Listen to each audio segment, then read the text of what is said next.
I was going out about 7 in the morning to go have breakfast with my breakfast buddies. So I was getting in my car and just all of a sudden, my vision got wobbly and I didn't know what was wrong, but I knew it was something serious. So I knew I needed to make it back in the house. So I got back in there, hollered for my wife, and so we called 911. When they got there, they were doing some triage, and I'm kind of like just about going. I said, I need to go to Rex. That's where my records, my physicians are at. And my wife said, well, he's had an aneurysm for about 5 years, been tracking. When she said that, load him in the truck. So they whipped me right in, got a CT scan.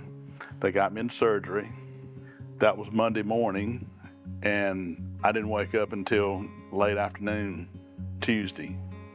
So an aortic aneurysm is more or less an outpouching of the aorta, and it's sort of like a balloon, right? So as the pressure increases and this outpouching happens, then you develop this type of aneurysm, and as it gets larger, the risk of rupture increases. In my viewpoint, is that it's really a team-based effort.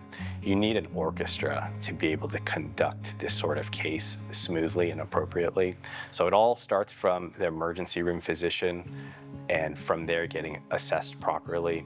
And I think Ricky was definitely in the right place at the right time. I must admit, it's the most stressful call that we get. I never had a chance to talk to him ahead of time. I talked to his wife. I told her that this is a very critical operation that we just have to go do fast. Once we replaced the distal portion of his aorta, we're able to put a cross clamp back on and essentially just replace his entire ascending aorta with an artificial tube graft. All in all, the operation took around 4 or 5 hours. And so the 21 minutes is specifically the circ arrest time. The longer that circ arrest time is, again, the more chances of neurologic deficits. And he woke up beautifully. And so really no neurologic damage whatsoever, which is outstanding.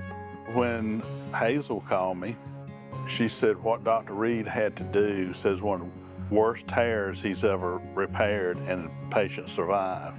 She said, you had about a 5% chance of survival. She said, we get about 3 patients like you every year. So I had a football jersey made up with the number 21, his name on it and everything.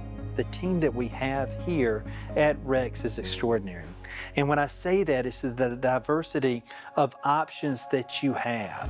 That's one of the nice things at Rex here, especially amongst our 4 cardiac surgeons, is that we help each other out a lot, and we're not looking to one-up each other in any way whatsoever. I mean, it's all about patient outcome first.